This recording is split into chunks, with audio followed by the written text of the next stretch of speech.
Hello friends, welcome back to my YouTube channel. If you are new here, my name is Lexi. Thank you for joining me in today's video. So I've gotten a lot of good feedback on some of these more informative, short and sweet sit-down videos, and I have some really good glute training footage from the past week or so. I've gotten to train at 2 different gyms that have been awesome for glute training. So I wanted to do a little bit of a sit-down video and talk about how to build 3D glutes. And I feel like a lot of female competitors, especially, always have the question, how do I build glutes? How do I build 3D glutes? And this is funny because before I got into the sport of bodybuilding, I never really isolated my glutes. I didn't even really know what glute training was. And I've learned so much throughout the past 5 years of like how to isolate glutes, how to break down a good glute training protocol. So that is what I'm going to break down in today's video. I'm going to talk about how to build glutes, what it takes in terms of different movements in the gym, and I'm going to talk a little bit about how to activate the glutes because I know that's something a lot of people struggle with.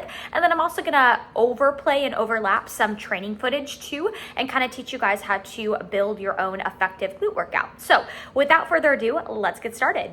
Okay, so before I get into the workout footage, I want to talk about specifically the basic components that are needed to build up the glute muscle. So first and foremost, you need to be fueling yourself properly. I feel like there's always a lot of information circulating on the interweb about oh, you can build muscle in a deficit. You can build muscle while eating below your maintenance calories. And I'll be very honest, maybe some people can do that, especially if they're brand new to lifting and they're kind of experiencing those quote unquote newbie gains. However, most people who have been lifting for a while cannot eat in a deficit and build adequate muscle tissue, right? So first things first, if you are truly wanting to build up your glutes and the glute depth and density and muscle tissue, you need to be eating at either your maintenance calories or slightly above. So that is first and foremost. And then second off, your training intensity matters. So this is one of the biggest things I feel like I really work on with a lot of my clients is their training intensity. A lot of people, and I mean, just think about it, when you're at the gym and you are training, take a look around. How many people do you truly see pushing themselves in the gym and pushing themselves hard, right? That's why I encourage a lot of my own clients, and I do this myself, to film themselves in the gym, because not to say you have to film every workout you do, but film yourself every once in a while doing a movement or two and look at yourself at the end of the set. Do you look gassed? Do you look like you're struggling? Or are you just simply picking up the weight and putting it down, right? If you're truly wanting to build tissue anywhere on your body, whether it's your glutes or your shoulders or whatever it may be, you have to make sure you are pushing yourself in the gym and training hard and training heavy. Now, glute training can be a little difficult for some people because I think a lot of people struggle with, okay, well, I can lift really heavy, but when I lift really heavy with glutes, specifically for, let's say, a movement like hip thrust, I don't feel it in my glutes. I start to feel it in my quads or my hamstrings. So when it comes to glute training, it's a matter of finding kind of that happy medium between pushing yourself weight-wise, but also not just overloading too much weight to the point where you're not actually feeling it in your glutes anymore. So now let's dive into setting up an effective glute training program. So most of the time I have the majority of my clients hitting their glutes usually around twice a week. For some of my bikini competitors, we'll be hitting glutes twice a week, and then maybe we'll have a third day where we're doing a little bit of accessory glute work. But recovery is really important, and I always want to ensure that my clients are recovering. But I would say at the very minimum, if you are effectively really trying to build up your glutes, I would hit that muscle group at least twice a week. Now, let's start with how I kind of build my glute programs and workouts for my clients and what I would recommend if you're really wanting to build the 3D glute pop, right? So the biggest part is realizing that the glute is composed of 3 different muscles, right? So you want to make sure you are having a nice little mixture of movement patterns in your routine. So what I always like to start off by doing is I always like to start my glute workouts out with some sort of like light activation exercise. For a lot of times it is going to be some sort of like seated abduction, or I'm actually going to put a video up above, and this is me using the gluteator, which is kind of an ab abduction variation, but I always like to start my glute workouts out with just a light, easy, like activation exercise. Nothing that I'm trying to lift too intensely on, just really an exercise that I'm just trying to kind of get some blood flow into the glutes. And for me in particular, this really does help me to kind of turn on my glutes. So I always like to start with something like this.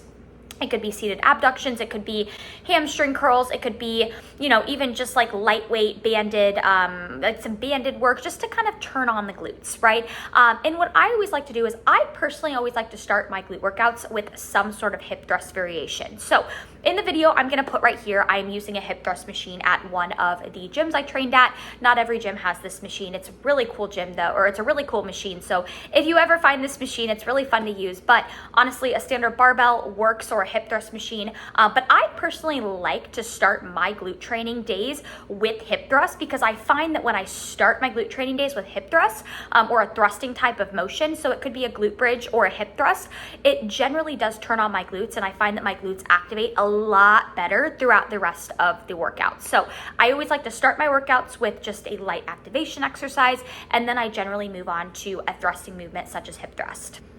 Okay, so after I do my thrusting motion, whether that's a hip thrust, whether that's a glute bridge, I generally will move on to a squatting variation. So in this particular video clip I'm about to post, so I'll overlay it right here. This is me doing a actual, I don't know the technical term for this specific leg press, but it's a leg press variation. And this particular leg press at the gym, it for me really targeted the glutes. Now, I think the key with any leg press that you're doing, if you want to get optimal, maximal glute recruitment, you really want to focus on pressing through your heels as opposed to your toe. And that's going to usually allow a lot more glute engagement. So I always move on after my hip thrusting movement, I'll move on to some sort of squatting motion. So this could be leg press, this could be a lunging variation, or this could be a squatting variation.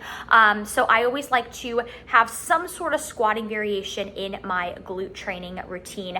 So I move on to that. And then third, now I'm gonna put a video up above, and this is me actually performing good mornings on the power squat machine at this particular gym I was at. And that's the third movement that I like to incorporate in my glute training days, is some sort of hip hinge movement. So this could be RDLs, this could be good mornings, this could be, you know, anything that's gonna require hip hinging, which generally is gonna be good mornings or some form of deadlift such as an RDL. So I like to always incorporate a hinging motion, hip thrust, always like to incorporate some sort of squatting motion, as you saw with me just doing the leg press, and then some sort of hip hinge movement such as an RDL or good morning.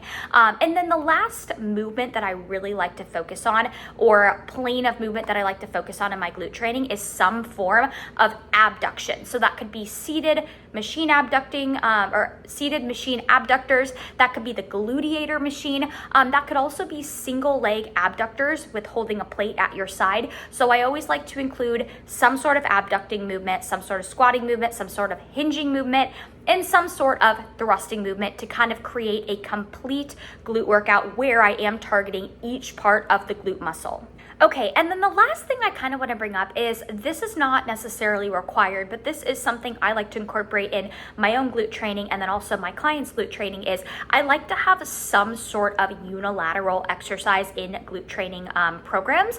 So for example, that could be a kickback variation, whether that is a glute cable kickback or some sort of kickback machine, like I'll put a video overlay up above of, but I like to have some sort of unilateral exercise. I also am a big fan of single leg step-ups, especially if you're really driving through your heel. But I like to always incorporate at least one unilateral movement into glute training, because I think it's pretty common for all of us to have one side that's a little bit more dominant than the other. So by incorporating some form of unilateral work into your glute training, it just allows you to isolate each side individually. So that kind of wraps up how I build my glute workouts. Now, you know, I think one big mistake I see a lot of girls making is too much what I like to call junk volume, meaning they have 7, 8, 9 movements and, you know, in their specific workout. And sometimes I'll give workout plans to new clients, and they'll be like, "This is it," and I'm like, "Yeah, this should literally have you gassed at the end." And I think a lot of people focus much more on quantity over quality, whereas honestly, you know, in a good lower body workout, it should not take, you know, more than 5, 6 movements for you to feel gassed, right? If you're able to do 7, 8, 9 movements per workout and feel fine, well, chances are your training intensity, kind of going back to what I said at the beginning of the video, your training intensity is nowhere near where it needs to be to build that muscle up, right?